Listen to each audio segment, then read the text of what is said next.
Flamengo venceu o bom time do Fortaleza por 2-0 no Maracanã, no talento, na tática e na disposição, como vocês viram aí na thumb desse vídeo. A estratégia do Sampaoli foi muito acertada, jogadores com muita vontade dentro de campo e no talento do seu grande camisa 14, Arrascaeta, que decidiu a partida, né? O Flamengo conseguiu a sua terceira vitória consecutiva e o Flamengo tem pela frente aí uma semana difícil na sequência com o duelo contra o Atlético Paranaense pela Copa do Brasil e depois contra o Palmeiras pelo Campeonato Brasileiro. Então vamos falar primeiro dessa vitória de ontem, no detalhe, vamos falar dos aspectos táticos desse jogo de ontem no Maracanã. Mais de 60 mil pessoas no estádio, mais uma vez, estádio lotado. Vamos falar sobre todos os detalhes táticos dessa partida. E aí, vamos falar de tática?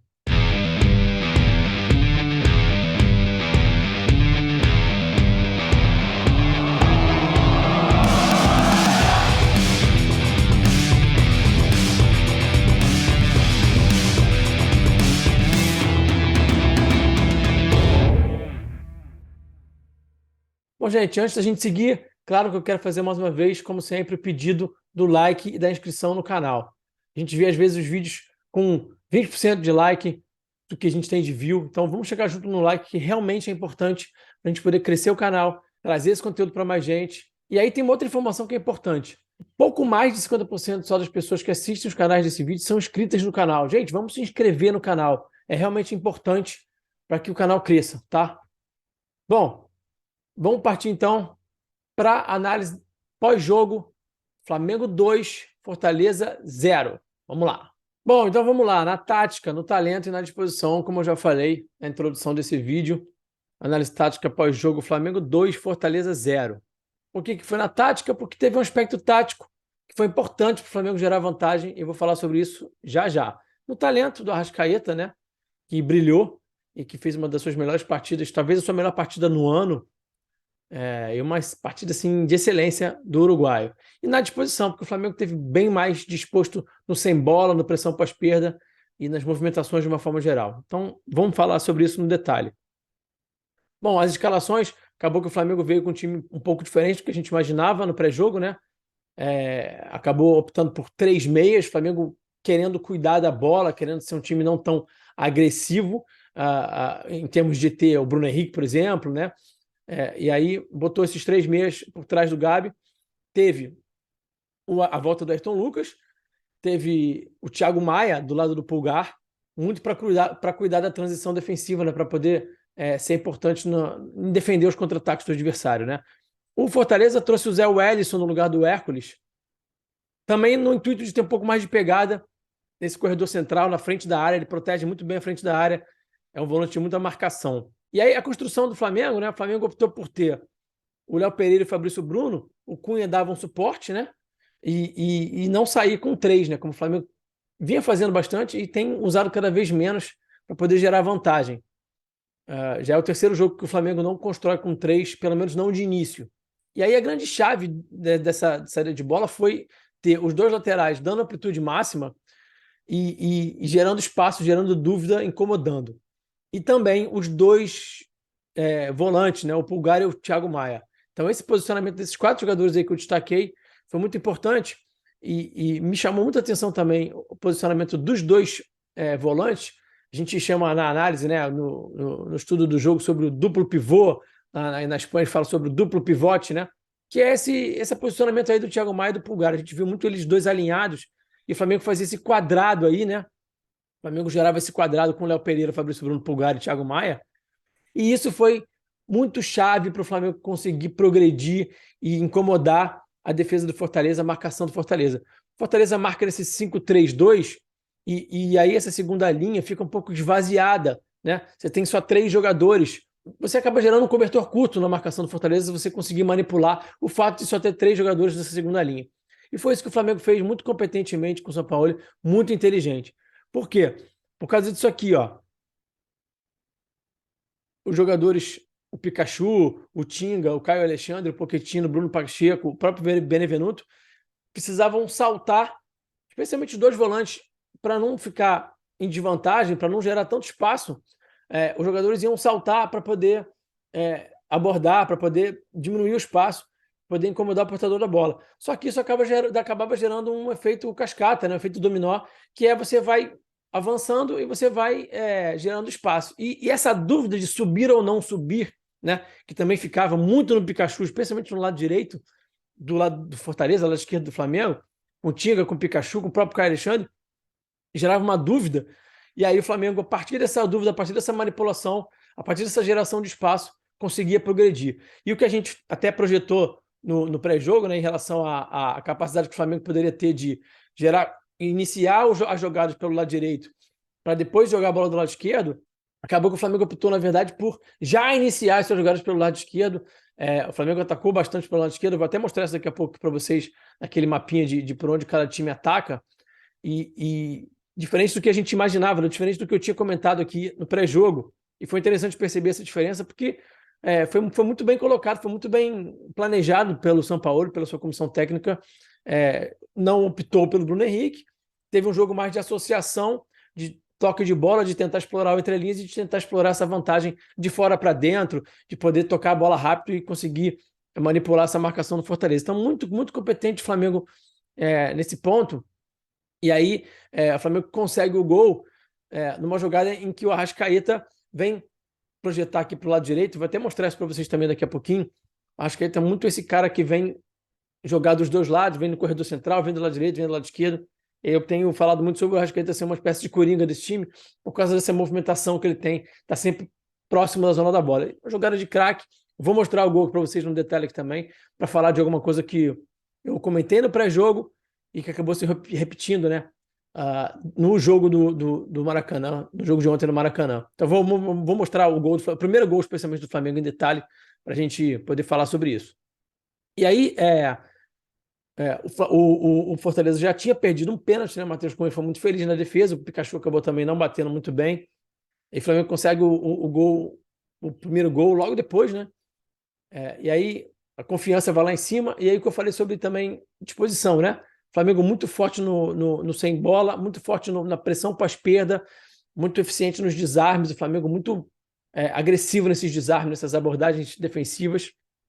E aí, quando o Flamengo tem esse tipo de postura dentro do campo, com um bom plano de jogo, e com esse tipo de postura agressiva, e com jogadores tecnicamente bem, especialmente o grande talento desse time, que eu acho que está muito bem, fica difícil de bater esse time.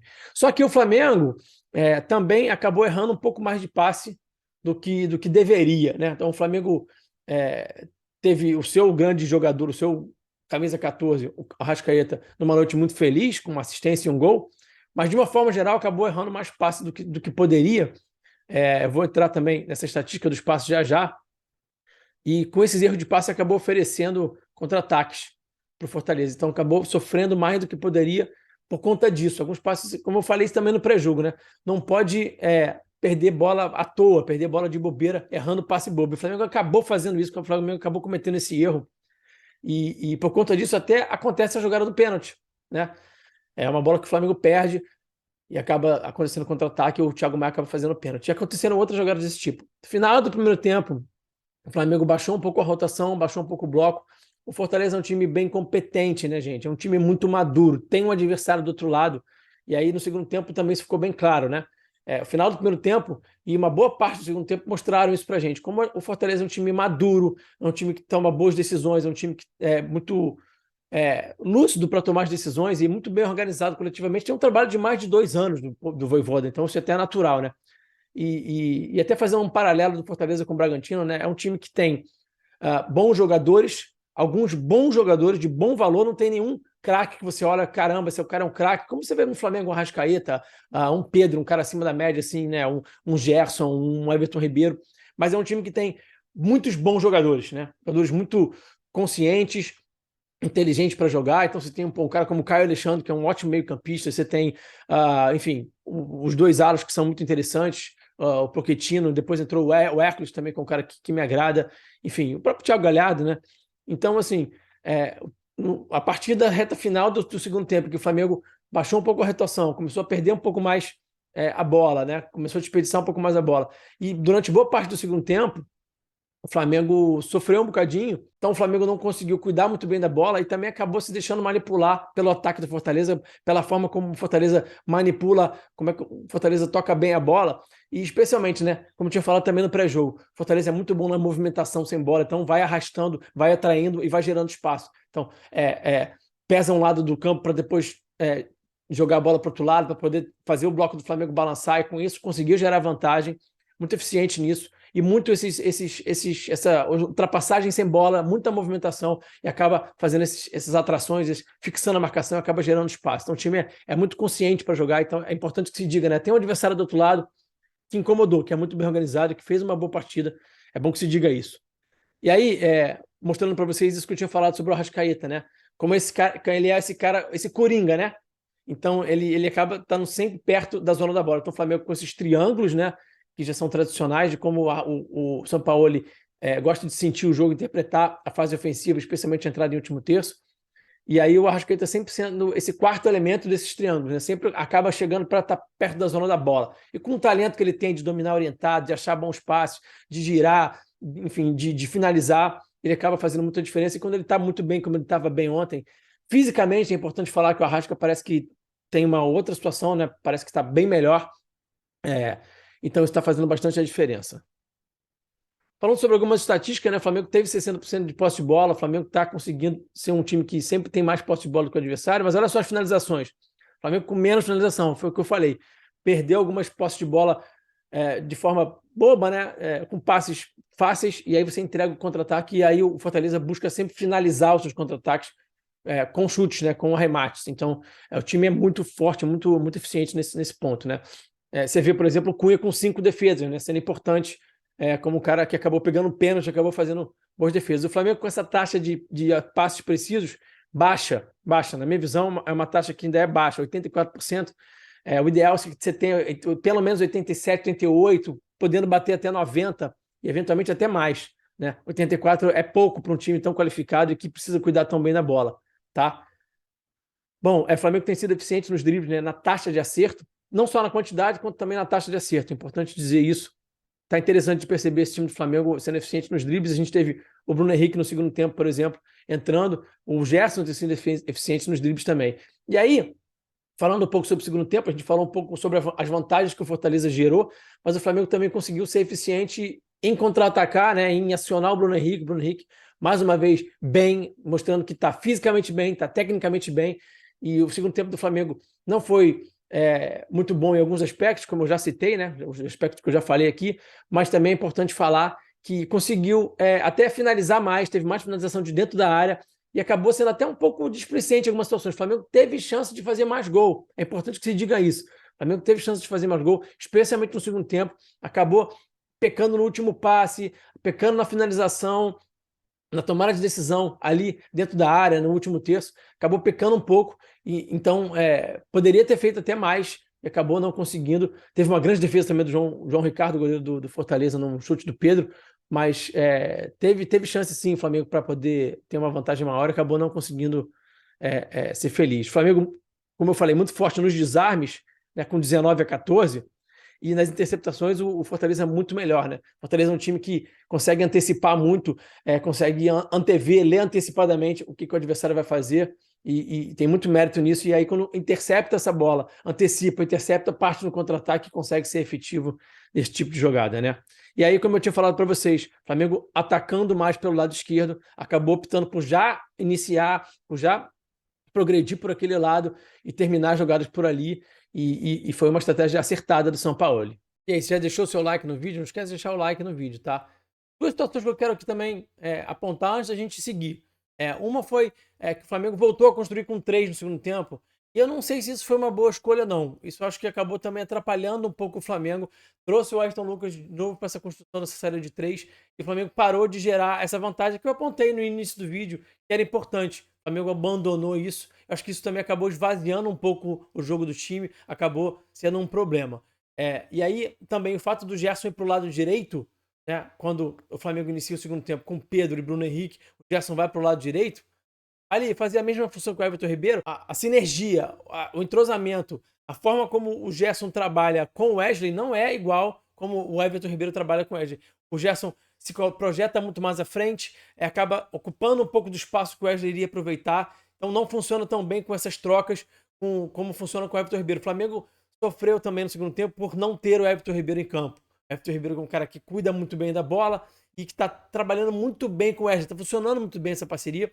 Em termos de um vai fora, outro vai dentro. O Everton sai para pisar na linha, o Wesley ultrapassa por dentro. O Everton é um cara que recua mais e consegue gerar espaço para o Wesley. Eu vi muitas vezes o Gerson já ocupando o espaço que o Wesley deveria estar atacando. Então, essa combinação do Gerson com o Wesley, pelo menos ontem, a gente tem que ver se isso vai acabar se repetindo em outras situações, se eventualmente o Gerson for jogar por ali futuramente, né, em alguns jogos, se isso vai se repetir, porque isso também foi algo que eu percebi que não funcionou muito bem. Tem que fazer uma menção honrosa aqui também pro Davi Luiz, que fez uma ótima partida, entrou no lugar do Léo Pereira. Gente, o Flamengo tem um elenco tão qualificado que estavam no banco e entraram do decorrer do jogo. Davi Luiz, porque o Léo Pereira se machucou, Bruno Henrique e Pedro. Tem uma qualidade absurda de elenco que o Flamengo tem. Então, menção honrosa pro Davi Luiz, que entrou e fez um bom jogo, tanto defensivamente quanto construindo, né? Ele é muito forte nessa construção. E, taticamente, não posso deixar de mencionar também o fato do Felipe Luiz ter jogado como volante, entrado no lugar do Thiago Maia mesmo. O São Paulo até comentou sobre isso, foi perguntado sobre isso na coletiva, comentou sobre isso.